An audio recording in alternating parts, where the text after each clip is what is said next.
Why is the moon planting stars in the forest? Wondered little Hana as she peeked through her window. Normally, the stars stayed far above in the sky, but tonight the moon floated low, scattering tiny glowing seeds into the dark treetops. Every seed shimmered, then settled into the branches like a sleeping firefly. "Moon," Hana called softly, "why are you putting stars down here instead of up there?" The moon looked over with a gentle smile. "These aren't ordinary stars," it said. "They're dream seeds, and the forest needs them tonight." "Dream seeds?" Hana tilted her head.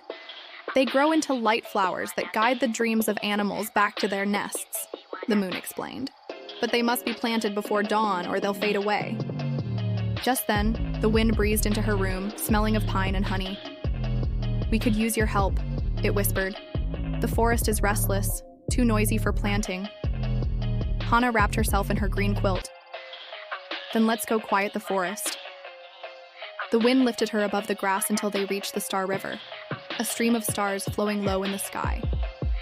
But the stars were chattering and splashing like children in a pool. "Stars," Hana said, "we need your voices softer tonight.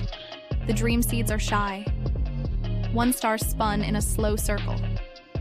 "We're trying to guide them with our sparkle." Hana smiled. "You'll guide them better if you glow like candlelight in the dark." The stars dimmed to a calm, steady glow, and the moon sprinkled more seeds that drifted gently into the forest. Next, they reached the owl grove, where the owls were hooting so loudly that the treetops trembled.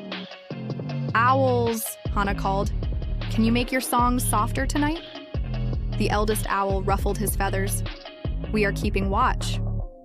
"Then whisper your watch song," Hana suggested. "The dreams will still feel safe, but they won't be scared." The owls nodded, and their hoots softened to low, soothing murmurs. Just as the forest grew calmer, a deep rustling rose from the shadows. The night deer emerged, her silver antlers glowing faintly. "What is all this light in my forest?" she asked. "They're dream seeds," Hana explained.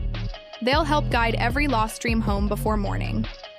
The deer lowered her head thoughtfully. "If you plant them by my meadow, I'll let the fireflies join in." The moon smiled, scattering a handful of seeds into her meadow. The fireflies danced among them, their tiny lights helping the seeds settle into the ground. Soon the forest floor began to glow in patches, each one blooming with tiny silver flowers that pulsed with gentle light.